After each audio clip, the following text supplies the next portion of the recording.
आज आपल्या सेशनमध्ये प्रथम डॉक्टर अपर्णा उत्पात या अँक्झायटी आणि अँक्झायटीसाठी कोणकोणती टूल्स वापरायची आणि ती आपल्या क्लायंटला, पेशंटला कसं शिकवायचं याबद्दल आपल्याला मार्गदर्शन करणार आहे. मी डॉक्टर अपर्णा उत्पात यांना विनंती करतो की त्यांनी त्यांचं सेशन सुरू करावं. सर्वप्रथम सगळ्यांना नमस्कार माझा. मी वैद्य अपर्णा उत्पात. मी चिपळूण येथे प्रॅक्टिस करते. माझी पूर्ण आयुर्वेदिकच प्रॅक्टिस आहे आणि 2 वर्षापूर्वीची माझी बॅच आहे सत्वावजयची. त्या वेळेपासून सरांच्या आम्ही संपर्कात आहोत. सगळ्यांनी आपण हा कोर्स केला आहे किंवा करतोय, आपल्याला त्याचं महत्त्व स्वतःसाठी पहिले जाणवतं. पेशंटच्या बाबतीत कसं असतं, आपण खूप छान पहिल्यापासून चांगले समुपदेशक असतो. But when it comes to our self आपल्याला थोडा त्याचा त्रास होत असतो. मी ज्या वेळेला सरांच्याकडे मार्गदर्शन सुरू केलं किंवा सत्वावजयच्या कोर्सला ऍडमिशन घेतली, त्यावेळेचं हे सगळे जे काही आपल्याला असतात, म्हणजे आपण ऍग्री करू किंवा डिनाय करू, पण आपल्याला थोडंसं अँक्झायटी असते, कधी स्ट्रेस असतो, कधी आपल्यालाही डिप्रेशन असतं. तर हे सगळं फक्त आपण ऍक्सेप्ट कधी करत नाही किंवा कधी-कधी थोडंसं होणार असं म्हणून आपण सोडून देतो. पण आपण ही प्रॅक्टिस सुरू केल्यावर आपल्याला पुष्कळ फायदा स्वतः आधी जाणवायला लागतो. कारण ऑडिओचा सराव जेव्हा आपण स्वतः करत असतो, तेव्हा आपल्याला जाणवतं की हे कसं करणं गरजेचं आहे. म्हणजे कसं असतं की माहीत सगळं असतं आपल्यालाही, पण नाही हे असं करायला हवं आहे किंवा या पायरीनंतर ही पायरी आहे. हे जे सरांच्याकडून आपल्याला व्यवस्थित येतं, त्यामुळे आपली स्वतःला आधी चांगला फायदा होतो असं माझं मत आहे. थोडंसं त्याबद्दल असं झालं की आता माझी मुलगी सुद्धा शिकायला बाहेर गेली. अ, जर हे कोर्स कदाचित मी केला नसता, तर मला असं जाणवलं की मी अजून अस्वस्थ झाले असते, की बाबा आय हॅव ओन्ली चाइल्ड. तर ती गेली बाबा आता कसं होईल, काय होईल? म्हणजे आपण आया असतो त्या अगदीच रडायच्या घाईला वगैरे आलेलो असतो. तसं थोडंसं ते झालं असतं. पण सरांची काय म्हणू ना ब्लेसिंग्स की ह्याचं प्रमाण पुष्कळ कमी राहिलं. मी म्हणत नाही आपण अगदीच स्टोन हार्टेड वगैरे होतो. पण ते जे आपण म्हणतो ना विचार आणि कृती किंवा भावनांचं खूप जास्त प्रमाणात व्यक्तीकरण, ह्याच्यापासून आपण थोडेसे शांत राहणं शिकतो. तर त्यामुळे आपला हा सराव आपल्याला आयुष्याच्या अंतापर्यंत चालू ठेवायला हवा असं मला वाटतं. तर आजचा जो मला दिलेला विषय आहे तो आहे अँक्झायटी. अँक्झायटी हा विषय आपल्या सगळ्यांना तसा व्यवस्थित पूर्णपणे माहिती असतो. म्हणजे आपण स्वतःही अनुभवलेली असते. विशेष करून परीक्षा असतील किंवा आपले स्वतःचे रिझल्ट्स 10वी-12वी चे झाले किंवा ॲज टाईम गोज ज्या वेळेला आपल्याला मोठ्या स्टेजेस येतात, त्या वेळेला ही अँक्झायटी आपल्याला थोडी-थोडी जाणवते. आता बेसिक असं असतं, की अँक्झायटी हे एक लक्षण असतं आणि काही वेळेला ते एक निदान असतं. तर थोडी अँक्झायटी प्रत्येकाला वाटते. जसं आता आज हे सेशन घेणार, तर मी पहिल्यांदा हे सेशन घेतेय. थोडी अँक्झायटी वाटते, की बापरे! होईल ना व्यवस्थित. ही थोडी अँक्झायटी असणं चांगली गोष्ट असते, जी तुमचं परफॉर्मन्स सुधारते. म्हणजे काय नाही होईल व्यवस्थित. असं नुसतंच बिनधास्त असलं, तर आपण थोडं प्रिपरेशन कमी करतो. काही गोष्टी थोड्याशा हलक्यात घेतो. थोडी अँक्झायटी तिथे उपयोगी पडते. पण जर हीच अँक्झायटी एक्सेसिव्ह, इंटेन्स आणि पर्सिस्टंट असेल, म्हणजे खूप तीव्र आहे, सतत आहे आणि टोकाची आहे. अशी जर स्थिती डे टू डे लाईफमध्ये येत असेल, म्हणजे बघा एक intense, excessive, persistent fear or worry about everyday situation. ह्याला आपण अँक्झायटी म्हणतो. म्हणजे थोडा स्ट्रेस म्हणजे काय असतं तर एक समज आपण हातामध्ये पाण्याने भरलेला ग्लास धरलेला आहे. तो धरला आहे इतपत लगेच स्ट्रेस येत नाही आपल्याला. मग स्ट्रेस केव्हा येतो?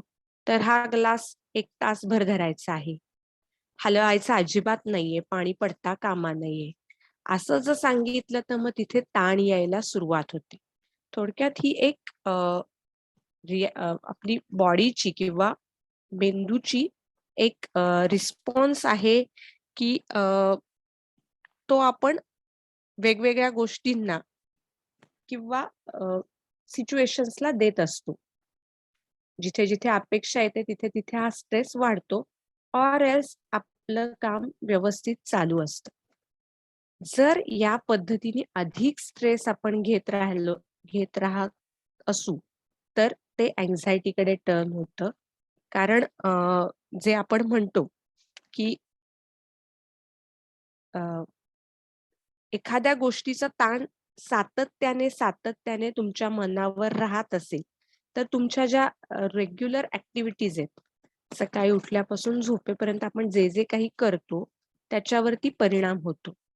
मग हा परिणाम जर होत असेल, तर त्याला आपण अँक्झायटी म्हणतो आणि मग आपल्याला त्याच्यासाठी अ, स समुपदेशन किंवा चिकित्सेची गरज पडते. जर या पद्धतीने हा ताण तेवढ्या मोठ्या प्रमाणात येत नसेल, फक्त स्ट्रेस राहत असेल, ती सिच्युएशन गेली आणि तो कमी झाला, तर तितपत ते आपण योग्य मानतो किंवा थोडासा तो स्ट्रेस काही वेळेला गरजेचा असतो. सातत्याने हा राहत असेल, तर तुमचं कुठलंच काम व्यवस्थित होत नाही. आता या ठिकाणी 2 महत्त्वाच्या गोष्टींचा विचार आपल्याला करावा लागतो, की एक्झॅक्टली फिअर म्हणजे काय आहे आणि अ, वरी म्हणजे काय आहे? म्हणजे भीती आणि काळजी. तर ते सगळ्यांनी आपण वऱ्हाड निघालंय लंडनला बघितलेलं आहे किंवा ऐकलेलं असतं. त्याच्यामध्ये ते एक वाक्य आहे बघा, "कसं होईल? काय होईल? कसं होईल? काय होईल?" ही जर सातत्याने विचार मनात येत असतील, की हे कसं होईल आता? काय होईल? परीक्षा आहे, मग व्यवस्थित अभ्यास होईल का? मग झालेला आठवेल का? मग लिहिता येईल का? मग रिझल्ट लागेल तो व्यवस्थित लागेल का? लागलेला मला जसा अपेक्षित आहे तसा लागेल का वेगळा लागेल? मग वेगळा लागला तर काय करायचं? म्हणजे एका विचारातनं आपण विचारांच्या एका मोठ्या शृंखलेत अडकत जातो. ही जी काही आहे त्याच्यामध्ये ओव्हर थिंकिंग होत जातं. म्हणजे अनावश्यक विचार येतात, जातात, येतात, जातात. कृती त्या मानाने आपल्याकडनं चांगलीच होते असं नाही होत. तर ही जी काही भावना आहे, फिअर किंवा वरी, काळजी आणि भीती सातत्याने राहत असेल, तर त्याला आपण अँक्झायटी म्हणतो. तर या ठिकाणी एक छान मला सापडलेली भीतीची व्याख्या आहे. Intense physical response to an immediate change. म्हणजे आपल्याला भीती केव्हा वाटते? अंधार झाला तर भीती वाटते. म्हणजे कुठलाही पटकन चेंज झाला, तर त्याला जो काही इमिजिएट रिस्पॉन्स दिला जातो, फ्लाइट अँड फाईट ॲक्शन्स म्हणतो, ही भीती आहे. तर वरी म्हणजे काय? It is a response about something that may happen. It may not happen असं सुद्धा असतं. पण ह्या 2 भावना या जे काय आपण प्रगत होतो किंवा अ, आदिम भावना ज्यांना आपण म्हणतो, अगदी बेसलाईन इमोशन्स जे आहेत, त्याच्यामध्ये भीती, काळजी या 2 भावना येतात. आता ज्यावेळी आपण एखादी सत्वावजयची किंवा आपली समुपदेशन करतो, त्यावेळेला आपल्याला अपेक्षित असं असतं, की ह्या ज्या आदिम भावना आहेत आपल्या, ह्यापासून आपण प्रगत आणि ज्या अतिशय चांगल्या दर्जाच्या भावना आहेत, त्या भावनांपर्यंत पोहोचणे, ह्यासाठी आपण ह्या सगळ्या गोष्टी करत असतो. जेणेकरून अ, आपलं मन हे त्या सिच्युएशनमध्ये किंवा त्या स्थितीमध्ये समतोलपणे वागेल आणि कुठलीही अविचाराची किंवा अति टोकाची क्रिया किंवा रिस्पॉन्स रिफ्लेक्स ऍक्शन आपल्याकडून होणार नाही. तर अँक्झायटीच्या बाबतीतला जो बेसिक विचार आहे आपला, तो हा आहे. म्हणजे स्ट्रेस आहे का? तर राहणार आहे. थोडा कमी अधिक प्रमाणात असतो. त्याला जी सातत्याने आपण रिस्पॉन्स करत राहिलो, तर आपलं अ, आयुष्य किंवा आपलं रुटीन अतिशय बिघडतं आणि मग आपल्याला अँक्झायटी हे रोगस्वरूप निदान होतं आणि मग आपल्याला त्यासाठी चिकित्सा करावी लागते. आता जेव्हा आपल्याकडे अँक्झायटीचे पेशंट्स येतात, मोस्टली आता मागच्याच 10 दिवसापूर्वी आम्ही ज्या ठिकाणी मी अटॅच आहे, तिथून आम्ही 10वीच्या मुलांसाठी काही एक आता त्यांच्या एक्झाम्स येणार, तर त्यांना हा स्ट्रेस म्हणजे परीक्षेचा जो ताणतणाव येतो, तो किंवा ती जी काही भीती वाटते, ती कशी कमी करायची? ह्यासाठी काही आपले जे टेक्निक्स आहेत, ते त्यांना शिकवण्याचा आम्ही प्रयत्न केला. तर हा जो ताण आहे, हा जर दीर्घकाळ राहणार असेल, तर मग तुमचं जे काही प्रेझेंटेशन आहे, त्याच्यावरती वाईट परिणाम घडतो. हा टाळायचा असेल, तर यामध्ये बऱ्याच गोष्टी घडतात, की जसं आपण म्हणतो, की असा ताण आल्यावरती श्वसन गती वाढते किंवा हृदयाची जी धडधड आहे, पाल्पिटेशन्स आहेत, ह्या वाढतात. बऱ्याच वेळेला आपल्याला व्हॉमिटिंग सेन्सेशन किंवा डायरियल सेन्सेशन्स होतात. काही वेळेला जो आपण आपल्या आयुर्वेदात एक भयजातिसाराचा पण प्रकार आपण म्हणतो, त्या प्रकारच्या लक्षणं आपल्याला दिसतात. बरेचदा ह्यामध्ये काय होतं, की अ, हा विचारच हे ओव्हर थिंकिंग इतकं होतं, की आपण मानसिकदृष्ट्या थकून जातो. मग शारीरिकदृष्ट्याही अ, जे थकण्याचं किंवा आपण अ, दुर्बल झालो आहोत, क्षीण झालोय, असं एक फिलिंग येत राहतं सातत्याने. काही जे पचन संस्थेशी संबंधित विकार आहेत, जसे आपण ग्रहणी म्हणतो किंवा इरिटेबल बॉवेल सिंड्रोम्स म्हणतो, यासारखे विकार दिसून येतात. झोपेच्या ज्या सगळ्या तक्रारी आहेत, त्याच्या कुठेतरी मुळाशी हे कारण एक सापडतं. मग ती खंडित निद्रा असू दे किंवा निद्रानाश असू देत, यामध्येही अँक्झायटी हे एक बेसिक रिझन असतं. बरेचदा या पद्धतीने अँक्झायटी म्हणजे अ, मनुष्य जर सतत त्याच ह्याच्यात राहत असेल, तर एका जागी कॉन्सन्ट्रेट करणं किंवा त्यातून चांगलं आउटपुट देणं शक्य होत नाही. अ, शरीरावर एक अनावश्यक ताण सातत्याने राहतो. हा जनरली मसल्सच्या ठिकाणी मग टाईटनेस किंवा ज्याला आपण म्हणू टेन्शन हे सतत राहतं. हे बघा, पहिल्यांदा मी एक उदाहरण दिलं होतं, की आपण हातामध्ये एक पाण्याने भरलेला ग्लास धरला, तर तो धरून ठेवण्याचं जर आपल्याला टेन्शन सतत राहत असेल, तर साहजिकच त्या स्नायूंच्या ठिकाणी एक टेन्शन किंवा त्या ठिकाणी एक सतत असं कठीणपणा येणं, ही काही लक्षणं आपल्याला दिसून येतात.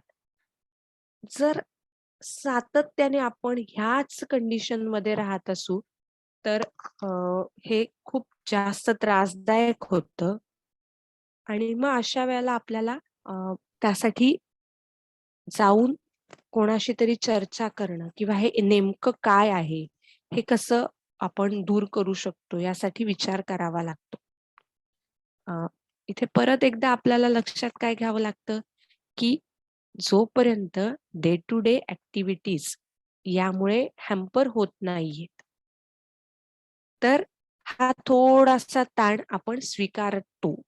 जसं म्हटलं, की एखादं प्रेझेंटेशन आहे किंवा एखाद्या गवयाची मैफिल आहे किंवा एखादा कार्यक्रम आपण करतो, त्यावेळेला एक थोडंसं आपल्याला टेन्शन असतं.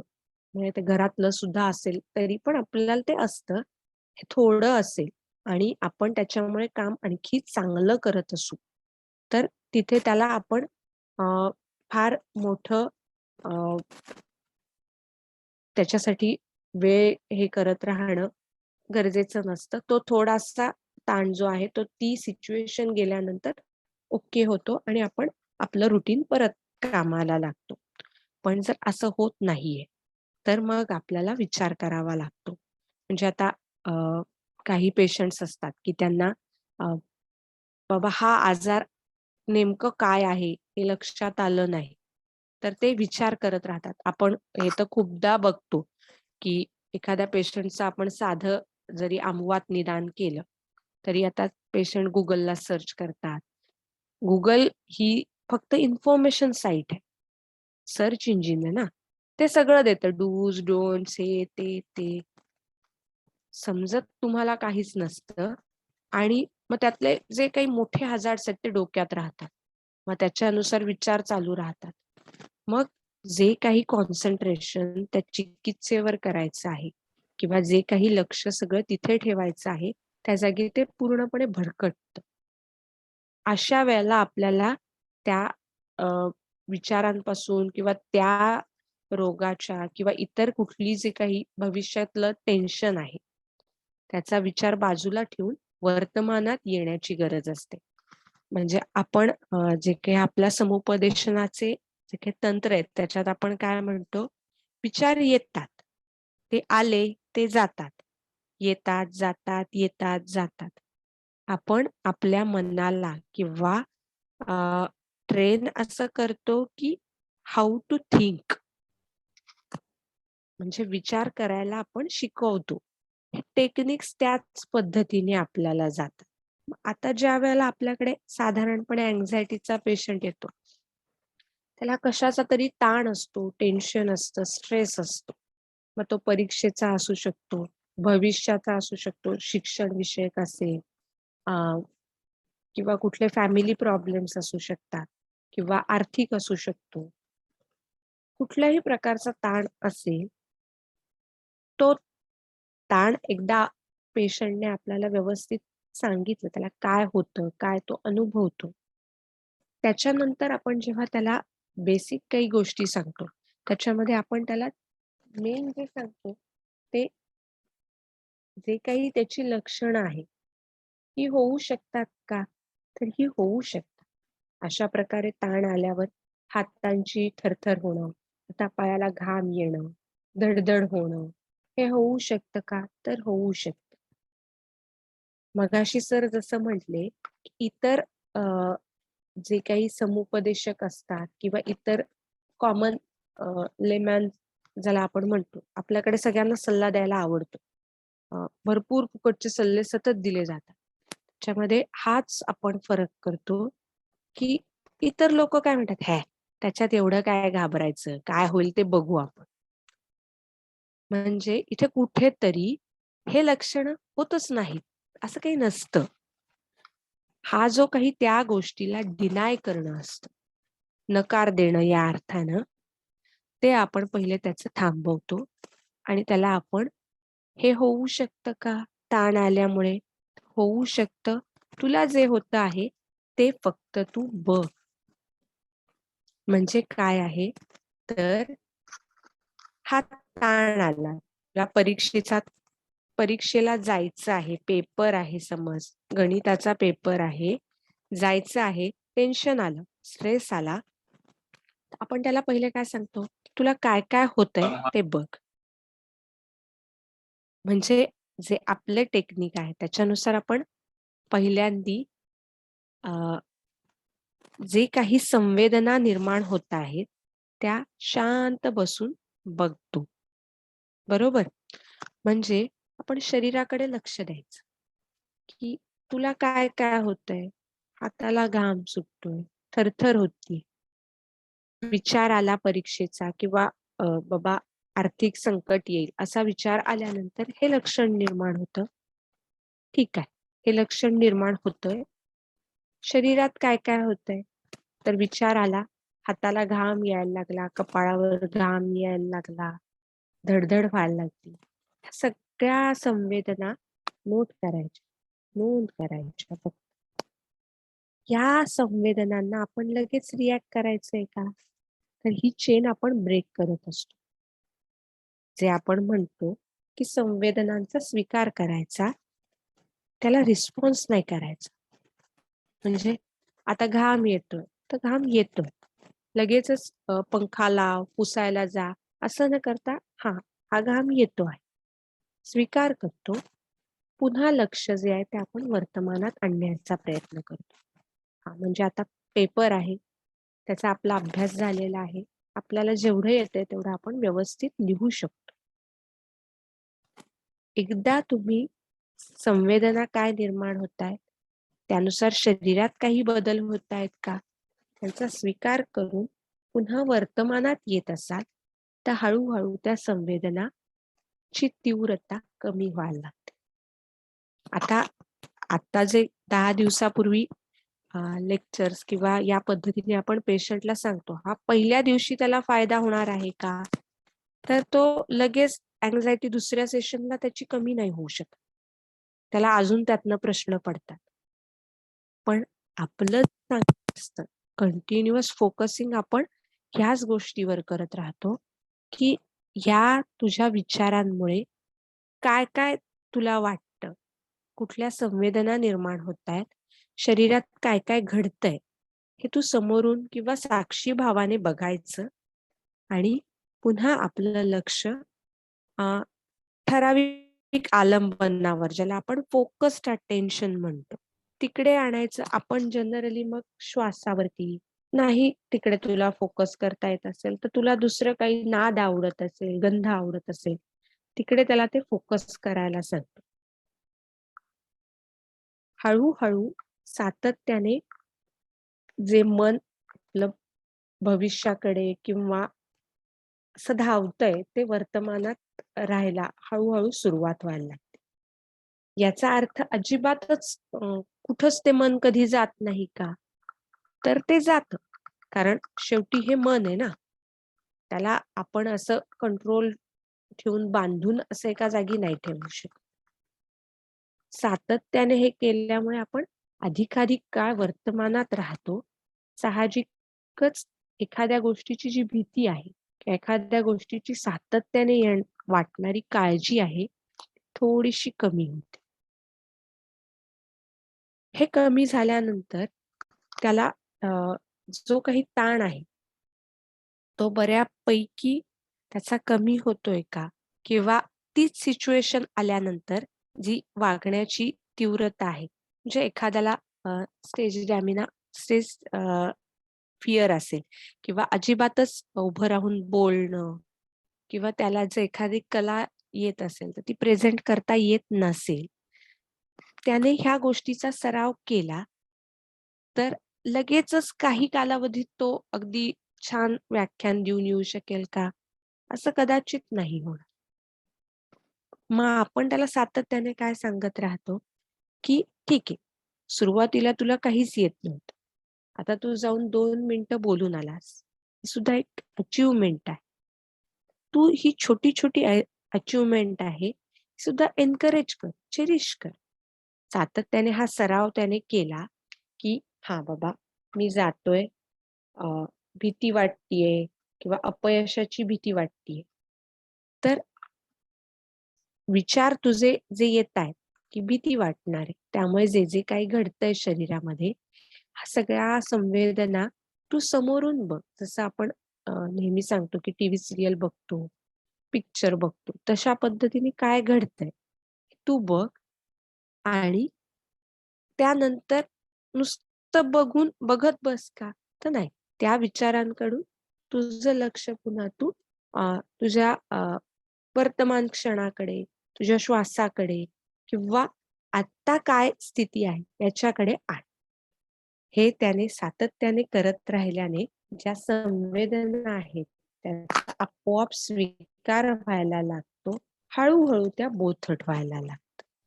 आता काही पेशंट्स मध्ये ही अँक्झायटी जी असते ही खूप जास्त तीव्र असते.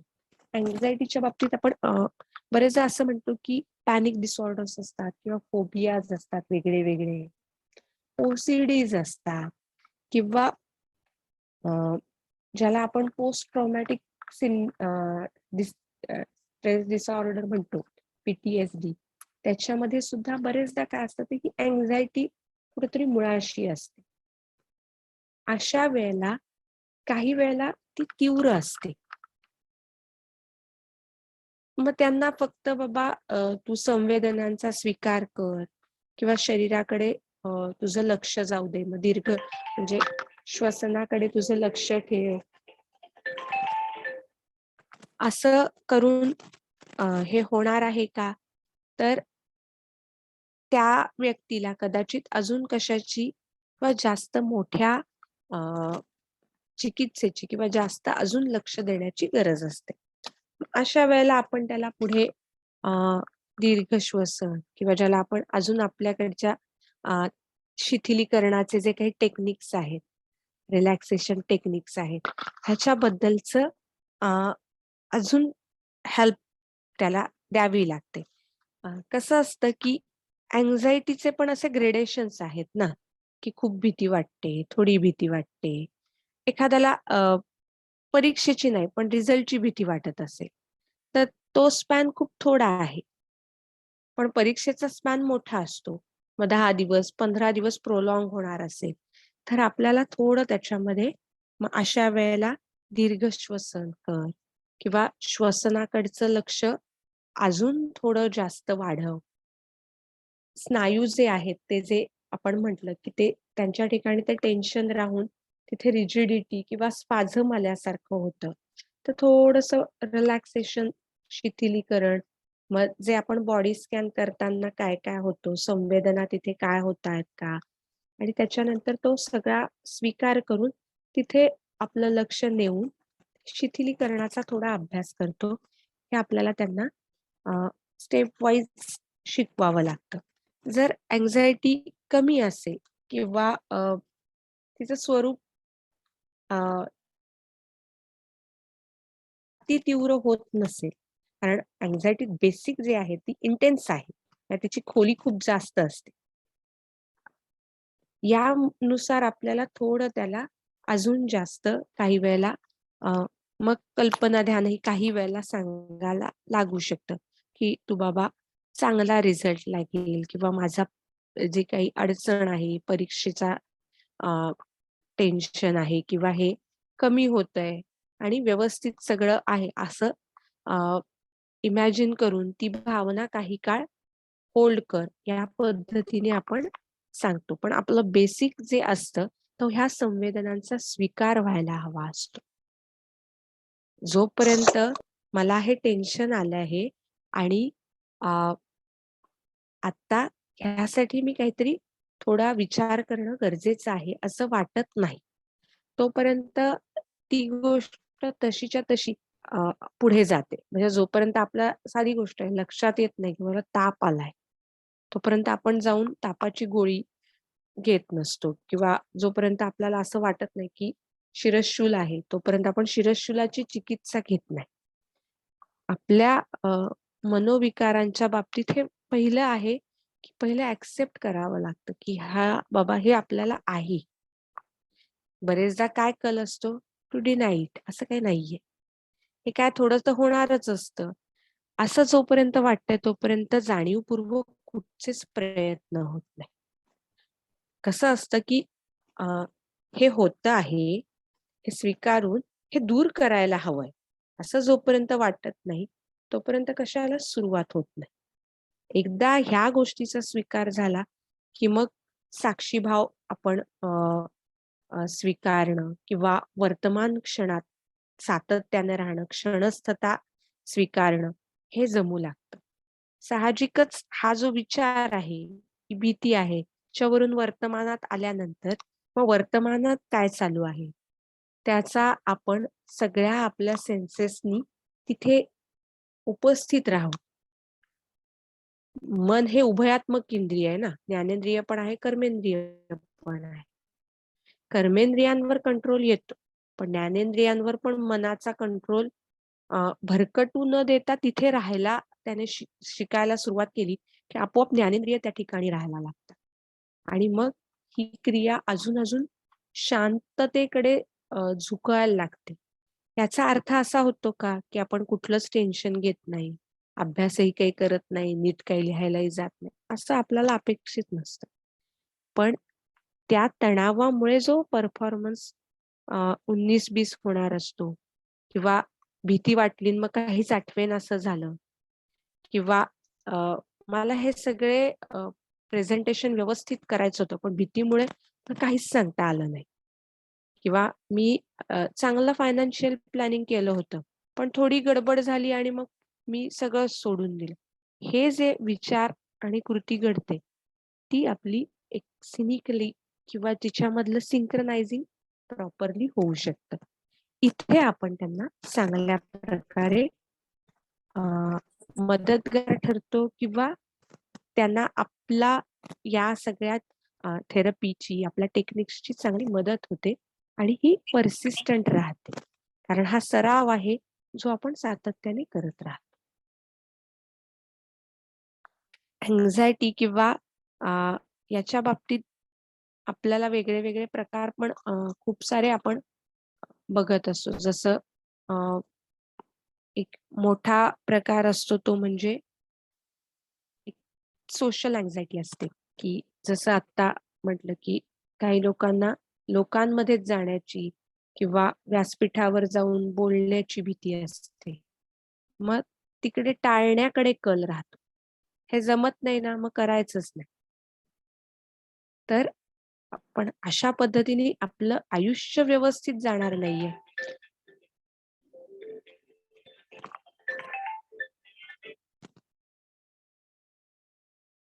एक मिनिट हं.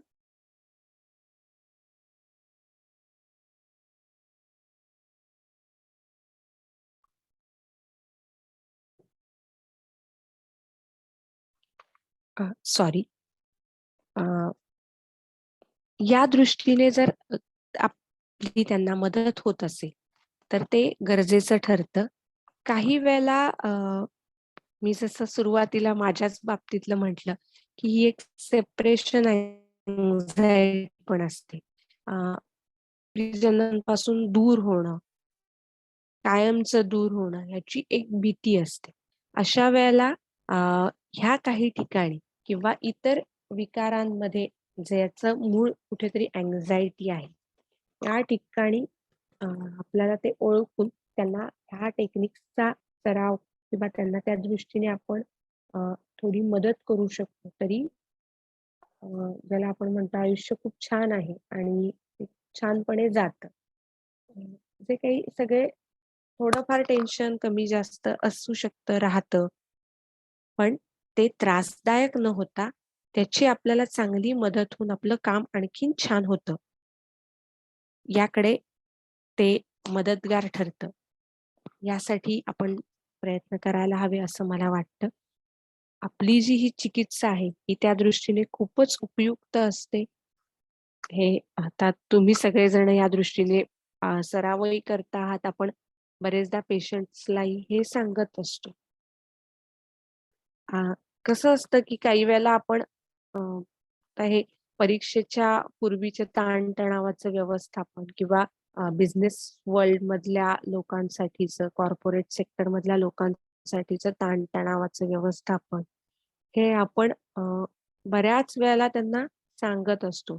पण हे जे आपले सत्वावजयचे जे टेक्निक्स आहेत, ह्याच्यामुळे काय होतं, की त्याची एक चेन आपल्याला मिळते, की असं केल्यावरती हे असं होईल, मग हे असं होईल आणि आपण त्यांना अधिकाधिक काय म्हणू ना, सूत्रबद्ध किंवा एक प्रॉपर वेने चॅनलाइज करू शकतो. मला असं वाटतं, की अँक्झायटीच्या दृष्टीने हे इतकं सगळं आहे. आपणही बेसिकली सगळ्या टर्म्स आणि हे समजून घेत असतो. कारण अँक्झायटी ही एक टर्म आहे. मग वरी हे एक वेगळं असतं, फिअर वेगळं असतं. ज्या वेळेला त्या शब्दाची आयडिया क्लिअर होते ना, आपण टेक्निक्सकडे पटकन आणि शांतपणे वळतो. अ, मला वाटतं मी इतपतच खूप छान मॅडम. हां. खूप छान प्रेझेंटेशन. धन्यवाद सर. तर मॅडमने आता ही जी तंत्र सांगितली, एक म्हणजे बॉडी स्कॅन, म्हणजे शरीराकडे लक्ष द्यायचं आणि अँक्झायटीचा परिणाम म्हणून शरीरात जे काही होत आहे, फाईट और फ्लाईट रिफ्लेक्समुळे शरीरात अनेक बदल झालेले असतात, ते जे काही होत आहे त्याकडे लक्ष द्यायचं आणि त्याला प्रतिक्रिया करायची नाही, त्याचा स्वीकार करायचा, हे एक तंत्र. आणि जर त्या अँक्झायटीमुळे होणाऱ्या ज्या काही शरीरातल्या संवेदना आहेत त्या खूप तीव्र असतील, त्यांचा स्वीकार होत नसेल, तर दीर्घ श्वसन करायचं. आणि ही दोन्ही तंत्र आपल्याला आपल्या क्लायंटना समुपदेशनाचं आपलं जे काही सेशन असेल त्यावेळी शिकवावी लागतात, समोर करून घ्यावी लागतात.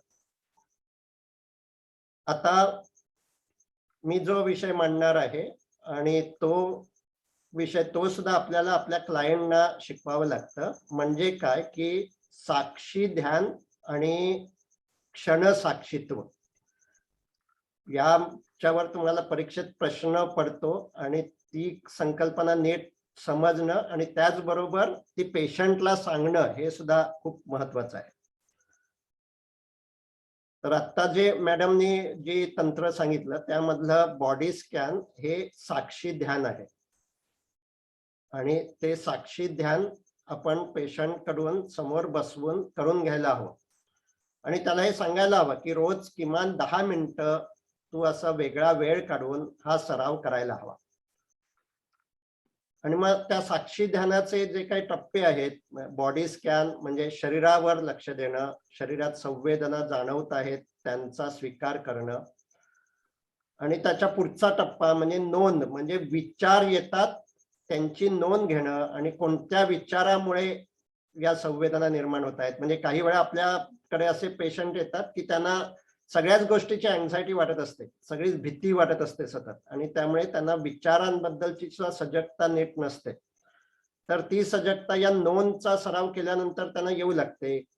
श्वासावर लक्ष ठेवायचं आणि मन भरकटतं. ते भरकटतं त्यावेळी हे अँझायटी निर्माण करणारे विचार मनात येत असतात. तर त्या विचारांची नोंद करायची आणि तो विचार मनात आला की शरीरात काय जाणवत आहे त्याकडेही लक्ष द्यायचं. म्हणजे शरीर आणि मन हे सतत त्यांचं जे एकमेकांशी नातं आहे ते नातं साक्षी होऊन अनुभवायचं आणि त्यावेळी मुद्दामून कोणताच विचार करायचा नाही. आपोआप विचार येत असतील त्या विचारांचा स्वीकार करायचा आणि त्यावेळी शरीरावर लक्ष देत राहायचं. तर हे साक्षी ध्यान आपण आपल्या सेशन मध्ये पेशंट कडून करून घ्यायला हवं 10 मिनिटाचं आणि त्याला हे सांगायला हवं की रोज हा सराव असा तू 10 मिनिटं वेळ काढून हा करायला हवा. पण हा एवढाच पुरेसा आहे का? तर नाही. आणि त्यामुळे क्षणसाक्षीत्व ही जी संकल्पना आहे ती आपण प्रत्यक्ष सेशन मध्ये काही करून नाही घेऊ शकत, पण ती आपण पेशंटला सांगू शकतो. आणि क्षणसाक्षीत्व म्हणजे मुद्दाम असं ऑडिओ ऐकून किंवा वेळ काढून असं न बसता ज्या वेळी मन अस्वस्थ होईल, मग ते चिंतेच्या विचारामुळे असेल किंवा उदासीच्या विचारामुळे असेल, कोणत्याही विचारामुळे मन ज्यावेळी अस्वस्थ होतं त्यावेळी त्याची नोंद करणं. ओके, आता मनात हे विचार आहेत आणि त्याचा परिणाम म्हणून शरीरात काय होतंय ते पाहायचं आणि हे काही सेकंदच पाहायचं. म्हणजे आता इथे 10 मिनिटं असं पाहत राहणं अपेक्षित नाही. म्हणून त्याला आपण क्षणसाक्षीत्व असं म्हणतो. काही क्षण, मग ते 6 सेकंदापासून 60 सेकंदापर्यंत तुम्हाला जेवढा वेळ असेल तेवढा वेळ तुम्ही तिथे देऊ शकता. कमीत कमी 6 सेकंद, 6 सेकंदामध्ये आपण एक स्पेस क्रिएट करू शकतो. त्या विचारांच्या प्रवाहात माणूस जो वाहत असतो तो 6 सेकंदामध्ये बाहेर पडू शकतो. आणि म्हणून कमीत कमी 6 सेकंद हे क्षणसाक्षीत्व हे देखील पेशंटशी बोलायला हवं. त्याला ही संकल्पना स्पष्ट करायला हवी आणि त्याला हे सांगायला हवं. त्यासाठी आपले हँडआउट्स, तुमच्या स्टडी मटेरियल मध्ये हँडआउट्स असतात, त्यामध्ये याची नोंद करायची असते की आज दिवसभरामध्ये मला अँझायटी कधी कधी निर्माण झाली, माझ्या मनामध्ये चिंतेचे विचार, भीतीचे विचार किती वेळा आले आणि मग ज्यावेळी असे भीतीचे विचार आले त्यावेळी मी काय केलं याची नोंद करायला पेशंटला प्रवृत्त करायचं. म्हणजे मी ओरडले, घाबरले, रडले असंही असू शकतं. मी दीर्घ श्वसन केलं असं पर्याय असू शकतो किंवा मी शरीराकडे लक्ष दिलं आणि शरीरात जे काही जाणवत आहे ते मी पाहिलं असं असू शकतं. त्यामुळे हे वेगवेगळे पर्याय आहेत. ज्यावेळी मन अस्वस्थ झालं त्यावेळी आधी माझं भान येणं हे खूप महत्वाचं आहे. भान नसेलच तर आपली जी काही सवय आहे त्यानुसार माणूस वागत असतो. त्यामुळे 10तल्या 1 वेळा जरी भान आलं, म्हणजे दिवसभरात माझ्या मनात 10 वेळा असे अँक्झायटीचे विचार आले.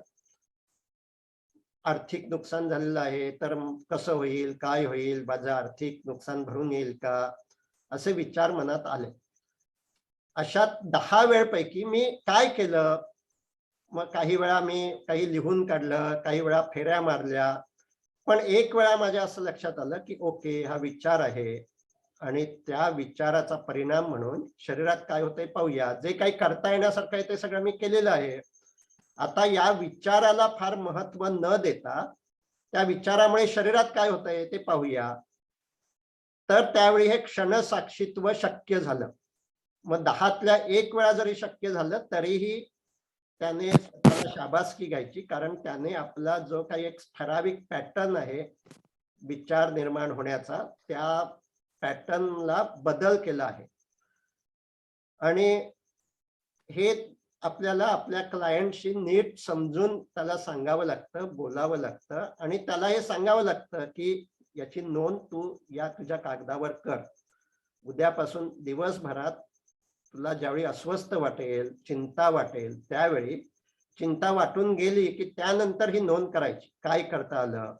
आणि मग आज 10तल्या 1 वेळाच माझं क्षणसाक्षीत्व शक्य झालं, मग उद्या 2 वेळा शक्य होईल का, हे प्रमाण वाढवता येईल का, हे त्याचं त्याने जर ठरवलं तर ती जी अँक्झायटी असते आणि त्याचे दुष्परिणाम म्हणून होणारे सर्व शारीरिक आजार असतात, हे सर्व हळूहळू रिव्हर्स होतात, बरे होऊ शकतात.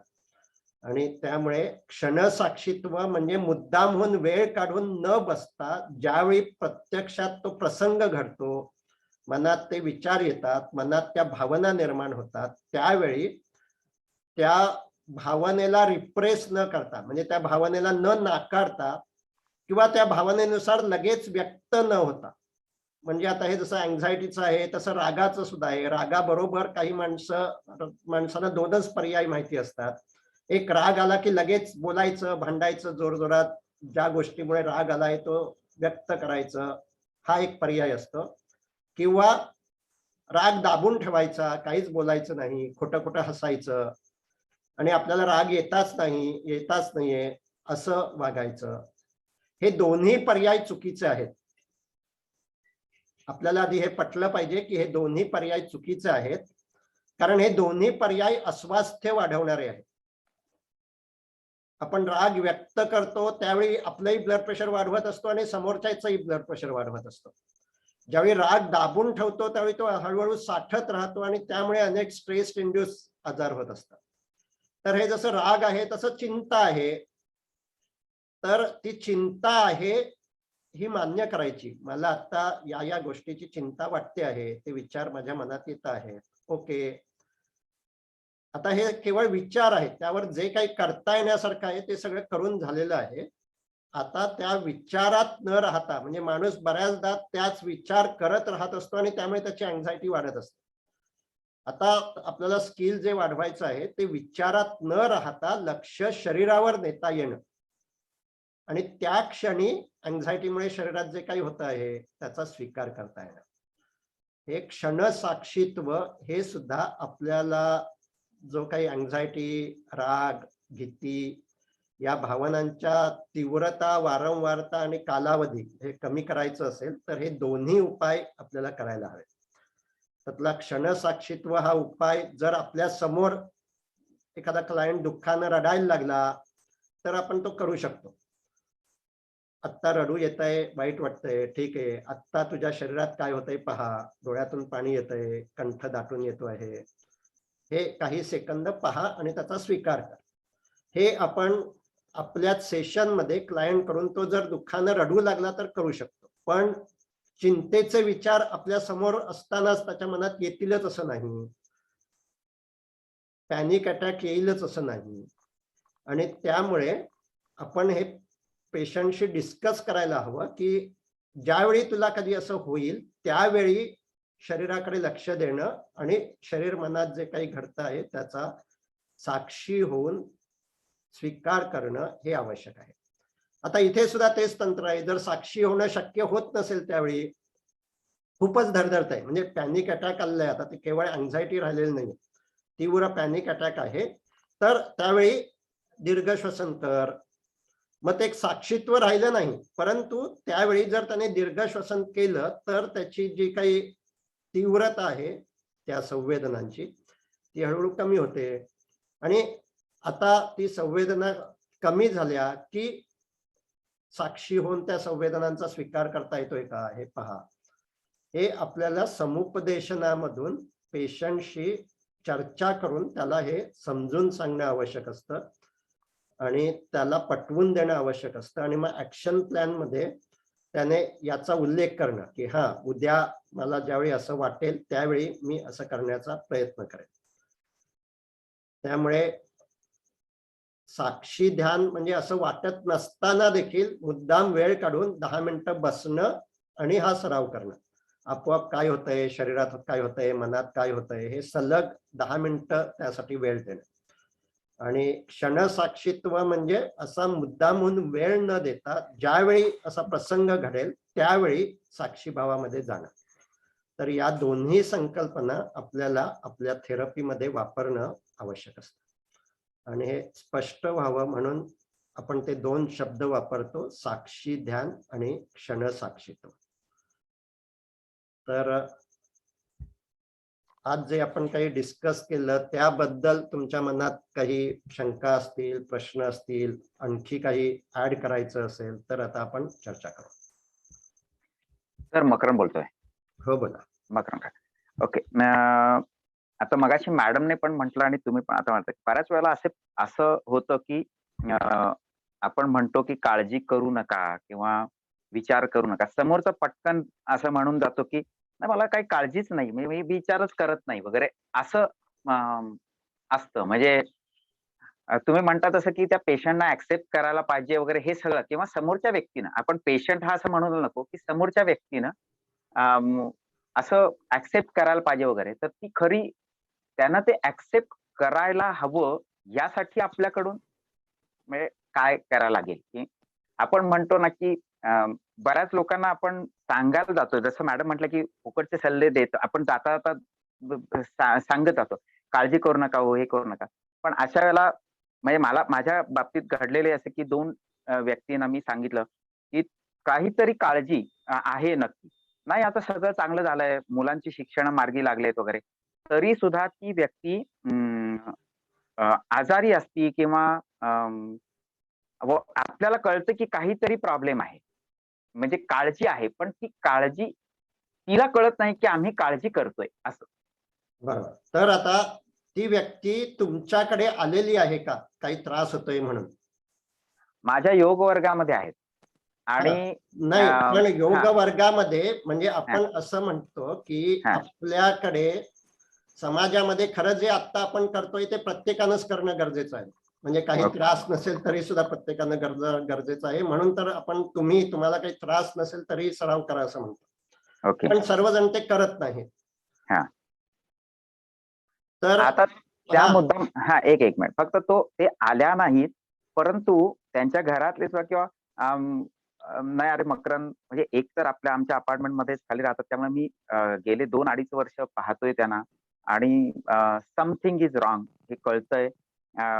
ट्रीटमेंट त्यांची ॲलोपॅथी मध्ये ह्याची चालू आहे. आणि दुसरे जे आहेत ते मात्र ते स्वतः डॉक्टर आहेत, अॅनेस्थेशिया देतात, म्हणजे ते स्वतः डॉक्टर आहेत. आणि त्यांचे मेसेज वगैरे असं सगळं, परंतु ते ऍक्सेप्टच करत नाहीत की आम्ही विचार करतोय काही. म्हणजे फायनान्शियली आमचा प्रॉब्लेम नाहीये, घर आहे, सगळं आहे, गाडी आहे, म्हणजे सुखाच्या व्याख्या ज्या आता सध्या म्हणतो ना आम्ही, त्या सगळ्या दिसतायत, परंतु दे आर नॉट हॅपी. आणि मग निद्रानाश आहे, झोप लागत नाहीये, किंवा अशा बरेचसे म्हणजे विचारतात, म्हणजे सांगतात मला आपण योग साधनेमुळे खरं काहीतरी आपण म्हणतो ना की तिथे आपण शवासन घेतो किंवा काही आसनांचे हे ट्रिक आहेत, काही मुद्रा ध्यान आहे, या सगळ्या गोष्टी करून सुद्धा फरक पडत नाही म्हटल्यानंतर मग मला असं वाटलं की मग त्यांना ज्या वेळेला म्हणतो की तुम्ही काळजी करू नका हो, ही फार काळजी करताय का, कुठले असे विषय आहेत का, तर त्याला ते ऍक्सेप्ट करत नाहीयेत. तर ते काय म्हणजे आता एक आधी तुम्ही आता हे जे सांगितलं यामध्ये काही गडबड आहे असं वाटतं का तुम्हाला? मग आता जे डॉक्टर उत्पात मॅडमनी सांगितलं हा हा की काळजी करू नका, ही जनरल टर्म सर्वच जण सांगत असतात. ती जर तुम्ही समुपदेशक म्हणून आता काम करणार आहात तर तो वाक्य आधी वापरायचं नाही. ओके ओके पहिली ओके. गोष्ट काळजी करू नका, हम्म. हे जनरल सर्वच जण ले पर्सन सुद्धा हाच ऍडवाइस देत असतो, त्यात कसली काळजी करता, तर ते हा. आपण वापरायचं नाही. Okay yes sir definite. हा, ओके. पहिली गोष्ट. हा हा दुसरी गोष्ट, जर ते तुमच्याकडे येत आहेत आणि ओके. तुम्ही त्यांना काही योगासनं शिकवता आहात, हम्म. आता एक शक्यता अशी आहे की त्यांना तुमच्याशी त्यांचं जे काही, म्हणजे बऱ्याचदा आपल्याला शारीरिक मायग्रेन आहे हे सांगायला मला काही लाज वाटत नसते, हम्म. पण मला ताण आहे हे सांगायला, अँझायटी आहे हे सांगायला लाज वाटत असते. तो मनाचा दुबळेपणा आहे असं वाटतं. ओके. जी समाज, म्हणजे मी आता थोडं जसं तुम्ही बोलू का सांगितलं. सर? हा बोला. आपलं जे काही समाज आहे ना, इथे साधं मला बाबा थोडं लो वाटतंय किंवा डिप्रेस्ड वाटतंय सुद्धा म्हणजे ऍक्सेप्ट करायची मेंटॅलिटी इतपत अजून काय म्हणूयात ती आलेली नाही. म्हणजे आपण स्वीकारच लेवलवरती पहिली जी आहे तिथे आधी हे होतो. अगदी बरोबर. जोपर्यंत मी म्हटलं पहिल्यांदा ते आपण आपलं स्वीकार करत नाही की असं हो.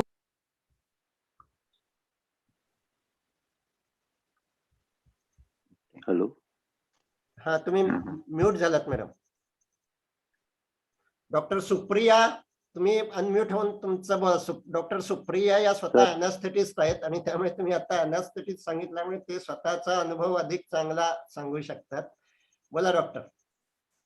सर ऍक्च्युली मकरंद सर बोलत होते तेव्हा म्हणजे मी माझा पुढच्या क्वेरीसाठी हात वर करून ठेवलाय. माझ्या एका वेगळ्या पण मला त्यांच्यासाठी पण एक काही उत्तर देण्याची इच्छा आहे, तर मी देऊ शकते का? हो हो, द्या ना. सर, एक हिप्पोक्रेटिस जो म्हणजे फादर ऑफ मॉडर्न मेडिसिन किंवा मेडिसिन आपण म्हणतो, त्यांचं एक पहिलं वाक्य आहे की ज्याचा अर्थ असा आहे की तुम्हाला ज्याला हील करायचंय त्याला पहिल्यांदा तुम्ही विचारलं पाहिजे की त्याला हिलिंगची गरज वाटते का. तर मला हे वेलणकर सरांकडनं पण क्लिअर करून घ्यायचंय, थेरपिस्ट, माइंडफुलनेस थेरपिस्ट म्हणून काम करण्यापूर्वी प्रॉपरली, की आपण खरंच असं ऑफर करणं किंवा खास विचारणं, इव्हन अगदी आपल्या जवळच्यांना सोडून, म्हणजे ज्यांच्यावर आपण हक्क मानतो ते आपल्याला हक्क मानू देतात, ते लोक सोडून शेजारी पाजारी किंवा इव्हन मित्र मैत्रिणी यांच्यावर आपण, नातेवाईक, आपण असं त्यांना ऑफर देऊ शकतो का ही थेरपी आणि याचा तुला खूप फायदा.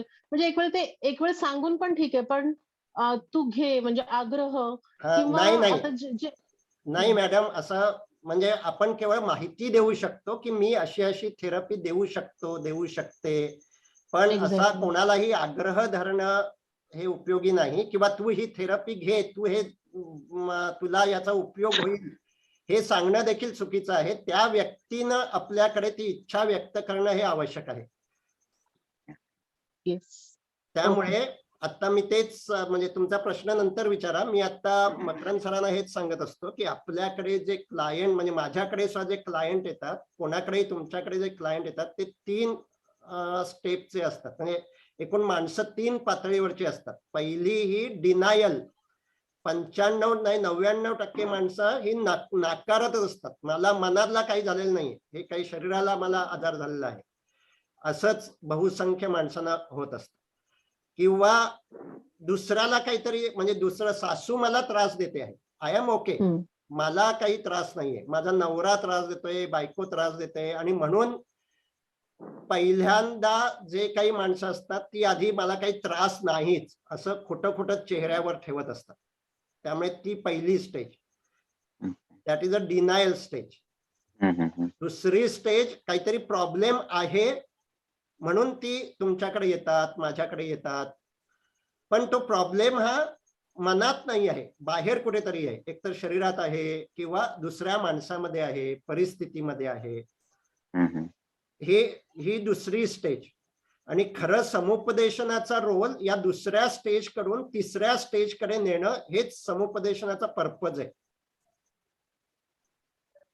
समुपदेशनामध्ये त्याला म्हणजे आता तुम्ही जसं हे सांगतात त्यांना काही त्रास होत आहे, शारीरिक त्रास होत आहे, तर हे त्यांच्या भावना समजून घेऊन तुम्हाला त्रास होत आहे, तुम्ही आता एवढे डॉक्टर सगळी औषधं घेता परंतु तरी तुमचा त्रास कमी होत नाहीये, त्यामुळे तुम्हाला तसं हतबल वाटत असेल, फ्रस्ट्रेटेड वाटत असेल, असं वाटतं का? म्हणूनच तुम्ही आता हे योगाकडे आलात का? So that is a empathy, जे गेल्या सेशन मध्ये आपण बघितलं ते. ह्याच Yes. तुमच्या भावना आहेत ना, ज्या अर्थी ते तुमच्याकडे योग शिकायला आले आहेत त्या अर्थी त्यांना असं काहीतरी वाटतंय म्हणूनच ते तुमच्याकडे आले आहेत. तर हे नाही, मग निदान हा उपाय करून बघूया. त्यामुळे त्या भावना प्रथम त्यांच्या समोर व्यक्त करणं आणि मग त्यांनी त्या शब्दात मांडणं. ओके. ते म्हणेल नाही नाही असं काही फ्रस्ट्रेटिंग वाटत नाहीये पण करून बघूया असं वाटतं आहे. ओके, म्हणजे आपल्या औषधाला याची जोड द्यायला हवी असं तुम्हाला वाटतं आहे. ओके. ओके, सो एक तर त्यांच्या भावना तुम्हाला समजता आहेत हे त्यांना समजणं आवश्यक आहे, पहिली गोष्ट. ओके. यावेळी तुम्ही एक प्लॅटफॉर्म तयार करत असता काउन्सिलिंगचा. ओके. यानंतर तुम्ही ऍक्च्युअली जे काही काउन्सिलिंग आहे ते करू शकता. हा. आणि ते आता म्हणजे ह्या ते संदर्भात म्हणजे बोला. या संदर्भात घडलंय असं की ते नवरा बायको दोघंही आणि त्यांची मुलगी पण माझ्याकडे येते. तर ती आता ऑनलाईन आहे, तर ती असती कॅनडाला. आता तिचा मेसेज, तिचा फोन मला की सर जरा लक्ष घाला की हो आई बाबांकडे वगैरे असा. म्हणजे त्यांचं जे काही वागणं आहे तिच्या बाबतीमध्ये किंवा एकंदर, तर ते तिनं मला डिक्टेट केलंय की असं होतंय त्यांना, असं होतंय त्यांना, असं. पण हे दोघं मात्र मग आता मी त्यांच्या घरी जाऊन त्यांना भेटणं म्हणजे मग लादणं झालं का? नाही नाही नाही, घरी जाऊन भेटणं अपेक्षित नाहीये. याचा अर्थ निदान अशा पातळीवर आहे, म्हणजे तुम्ही काय हे पर्सनली घेऊ नका. तुमचा नाही, अजून नाही. रॅपो निर्माण झालेला नाहीये त्यांच्याशी नीट. ओके. ओके. तुमचा योगाचार्य म्हणून रॅपो झालेला आहे, परंतु त्यांचे जे काही त्यांना आता त्या मुलीची काळजी वाटत असेल, जी काही अँझायटी, त्यांचे जे काही प्रॉब्लेम आहेत ते भावनिक पातळीवर तुमच्याशी सांगावे असा रॅपो अजून निर्माण झालेला नाही. तुम्ही ज्यावेळी असं थोडा वेळ योगासनाचा वर्ग झाल्यावर किंवा आधी जर असं म्हटलं की मला तुमच्या मुलीचा फोन आलेला होता आणि त्याबद्दल मला तुमच्याशी थोडं बोलायचंय, तुम्हाला कधी वेळ आहे, आपण 10 मिनिट बोलूया, असं तुम्ही वेळ देऊ शकता.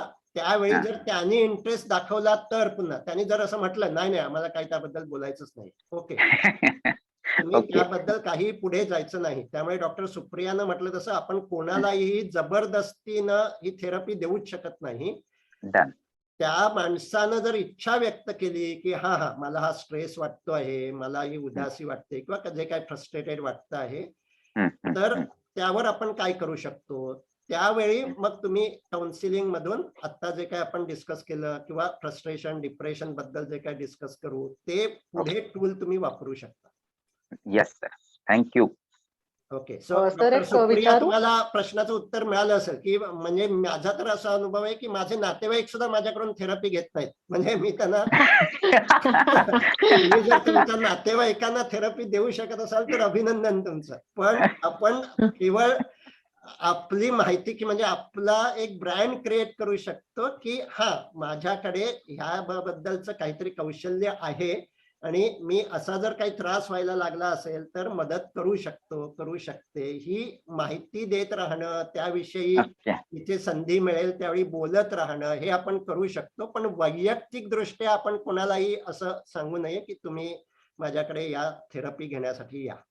Yes, okay, thank you. येस. आणि डॉक्टर सुप्रिया तुमचा वेगळा काहीतरी प्रश्न आहे.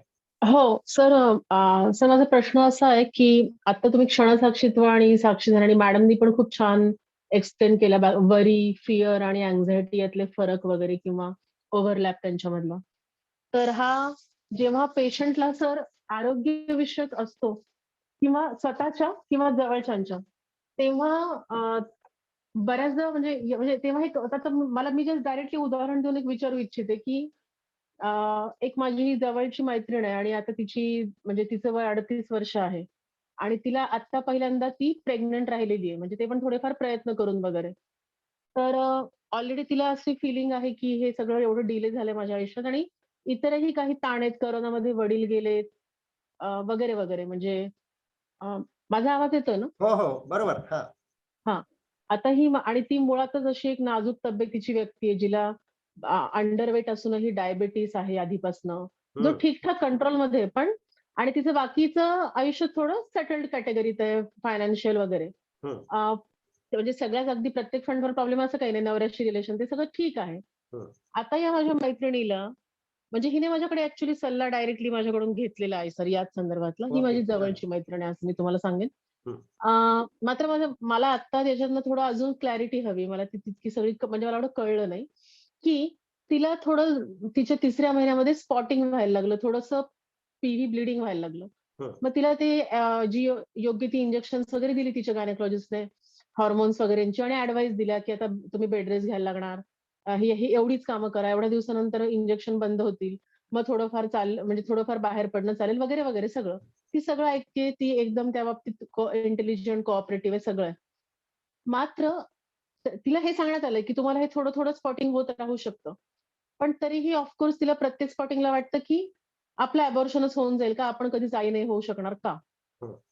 मी तिला सांगत राहते, की म्हणजे मी तिला मैत्रीण म्हणून तर सांगतेच, पण या थेरपीतलं काही थोडं समजतं म्हणून मी तिला सांगते, की बघ त्यांनी तुला म्हणजे तू नीट विचार कर, लॉजिकल. ते तुम्ही म्हणता तसं ते थोडं अ, अ, दुसऱ्या कॉग्निटिव्ह थेरपीत पण जातं विचार बदलणे वगैरे. पण मी तिला ब्रीथिंग एक्सरसाइजेस पण ॲडवाइस केले. पण तिची काळजी हा प्रकार अगदी जो बॉटम लाईन यायला हवा, ज्याच्यामुळे उलट तिच्या प्रेग्नन्सीला खूप फायदा होणार आहे. काळजी न करण्यामुळे, अँक्शियस न राहण्यामुळे. त्यासाठी मी तिला काय सांगितलं पाहिजे? ओके, छान. सो तुम्ही आता एखादी आधी काउन्सिलिंग सेशन प्लॅन केलं पाहिजे, ज्यावेळी तुम्ही किमान अर्धा तास एकमेकांशी बोलू शकाल. ओके. आणि त्यावेळी तिला हे विचारलं पाहिजे, की तुला आता म्हणजे तिला जे काही तुम्ही सांगता तेच तिला विचारायचं, की तुला लॉजिकली काय काय समजलं आहे बुद्धीच्या पातळीवर, ओके. बेस्ट. हां. ज्यामध्ये ते कधीतरी स्पॉटिंग होणं हे स्वाभाविक आहे असं हं, गायनेकोलॉजिस्टने सांगितलं आहे. हं, हे तिने सांगितलं तर उत्तमच. पण जर तिने हां. सांगितलं नाही, म्हणजे ती विसरत असेल, तर त्याची आठवण करून देणं. असं जर स्पॉटिंग हं, होतं त्याबद्दल तुला तुझ्या डॉक्टरांनी काय सांगितलं आहे. हं. आता एक शक्यता आहे, की तिला ते पटतच नाहीये बुद्धीच्याच लेवलला. नाही. हां, बरं. ही शक्यता. बरं. हां. तर ती शक्यता नाही ना हे पाहून घ्यायचं. जर समजा पटत नसेल, तर आणि तुला काय करायला हवंय, जे आपण म्हणतो सेकंड ओपिनियन, थर्ड ओपिनियन. किती ओपिनियन ओके. घेतले म्हणजे तुला पटेल, असं आपण त्यांना विचारू शकतो. तेवढे ओपिनियन तू ग्रेट. घे हवं तर. हां, हां. पण हे मी आधी हे तिला बुद्धीला सांगेन. पटलं पाहिजे, की ओके, हे स्पॉटिंग असं कधी ना कधी होत राहणार मला. हं, तर ते तुम्ही आधी तपासून पाहिलं पाहिजे, की तिच्या बुद्धीला ते पटलं आहे का? लॉजिकल ब्रेन जो आपला आहे त्याला पटलं आहे का? हं. आणि ते पटलं आहे म्हणजे इथे सुद्धा बऱ्याचदा प्रॉब्लेम असतो. म्हणूनच पेशंट अनेक डॉक्टरांकडे फिरत असतात. तर ते आपण क्लिअर केलं पाहिजे, की किती जणांनी सांगितलं म्हणजे तुझ्या बुद्धीला पटेल. ओके. 2 जणांनी, 3 जणांनी. त्याला काहीतरी लिमिट हवं. नाहीतर मग तू तुझ्या मनासारखं म्हणजे सतत नुसतं डॉक्टरांनाच भेटत राहशील आणि त्याचाच तुला अधिक त्रास होईल. हं, हं. सो पहिली पातळी बुद्धीला पटणं. आता बुद्धीला पटलं तरी सुद्धा अनकॉन्शियसली मनात विचार येतात आणि भीती निर्माण होते. हं. सो इथे आपल्या थेरपीचा रोल सुरू होतो. ज्यावेळी हे बुद्धीला पटलेलं असेल, त्यावेळी तुम्ही आता तुला बुद्धीला पटलंय ना हे? हो, पटलंय. मग तरी सुद्धा ज्यावेळी असं होतं, त्यावेळी मला खूप भीती वाटते. हं. करेक्ट. आता ही जी भीती वाटते, ती भीतीच तुझ्या एकूण प्रेग्नन्सीसाठी धोकादायक असू शकते. ती भीती तुला कमी करायची आहे की नाही? येस. हां. तर ती ऑफकोर्स म्हणजे तिनं असं म्हणणं अपेक्षित आहे, की होय, भीती मला कमी करायची. हं. ती कशी कमी करायची ते मी आता तुला शिकवतो. ओके. हे तू आता एकतर स्पॉटिंग नसताना सुद्धा रोज बॉडी स्कॅन कर, ज्यामुळे शरीरातल्या संवेदना स्वीकारणं हे हळूहळू तुला जमू लागेल. आणि हं. ज्यावेळी भीती येईल त्यावेळी सुद्धा काय होतं नक्की, त्या विचार करत राहणं म्हणजे आता बेसिकली तुम्ही जो पेशंट सांगितला तोच विचार करत राहतात पुन्हा. बरं म्हणजे आता स्पॉटिंग झालं म्हणजे आता माझं अबॉर्शन होणार, मी कधीच आई होऊ शकणार नाही वगैरे, ते ज्या निगेटिव्ह थिंकिंग प्रोसेसमध्ये ते सतत स्पायरल मध्ये डाऊन जात राहतात. बरोबर. तर मगाशी मी जे सांगितलं इथे आता तिला क्षणसाक्षीत्व हे अपेक्षित आहे. सो ज्यावेळी असं मनात येईल, असं ज्यावेळी प्रत्यक्षात घडेल आणि त्यामुळे भीती निर्माण होईल, त्यावेळी त्या विचार करत न राहता शरीरावर लक्ष देणं शक्य झालं का? ते शक्य होणं आवश्यक आहे. त्यासाठी तिला पुन्हा हे विचार करत राहून काही फायदा आहे का? म्हणजे हे तिला भान आलं पाहिजे की मी विचार करते आहे की मनात विचार येत आहेत. विचार करत असेल तर ती थांबवू शकते. हा विचार करणं काही आवश्यक नाहीये असं म्हणून शरीरावर लक्ष द्यायचं. ओके. त्यामुळे तुम्ही नेक्स्ट काउन्सिलिंग मी जे म्हटलं एक सेशन घ्यायला हवं, त्यावेळी तुम्ही हा दुसरा प्रश्न Definitely. विचारू शकता की ज्यावेळी असं घडतं त्यावेळी तू विचार करत राहते की विचार मनात येतात? तर बऱ्याचदा शक्यता आहे विचार करत राहते. मी तेच मला होणारच नाही, मी आई, असं मी विचार करत राहते. तर आता ते विचार करणं थांबवून त्यावेळी शरीरावर लक्ष देण्याचा प्रयोग करून पहा. छातीत, पोटात काही जाणवतं का त्यावेळी? डोक्यात काही जाणवतं का? भीतीमुळे रडू येतं तसं काही होतंय का? दुःखामुळे ते होतंय का हे पहा. त्यावेळी विचार करत राहणं आवश्यक नाही. ओके. हे ती पहिली स्टेप असेल. आता हे करत राहता, हे केल्यावर सुद्धा ती असं म्हणू शकेल मी विचार करत नव्हते तर हे विचार मनात येत होते माझ्या. सो ओके, ते विचार येत आहेत, त्या विचाराच्या अर्थाला महत्व न देता पुन्हा लक्ष शरीरावरच नेत राहणं. ओके. म्हणजे आतापर्यंत तिचं जे काही प्रोग्रामिंग झालेलं आहे त्यामुळे ते विचार येत राहू शकतात तिच्या मनात. पण हे विचार निरुपयोगी आहेत. हे विचार करून काही करता येण्यासारखं नाही आहे आता. त्यामुळे हे विचार येत राहतील मनात, पण त्याला महत्व न देता आपण शरीरात काय होत आहे हे पाहत राहू आणि त्याचा स्वीकार करू. हे तुम्हाला काउन्सिलिंग मध्ये तिला पटवून द्यावं लागेल आणि त्याचा फॉलोअप ठेवावा लागेल. हा, म्हणजे इन शॉर्ट रोज बॉडी स्कॅन आणि जेव्हा ते मनात विचार येतात तेव्हा अजून म्हणजे क्षणसाक्षीत्व तेव्हा अगदी बरोबर. Particularly. Perfect. Yes. Okay sir. Thank you. Thank you very much.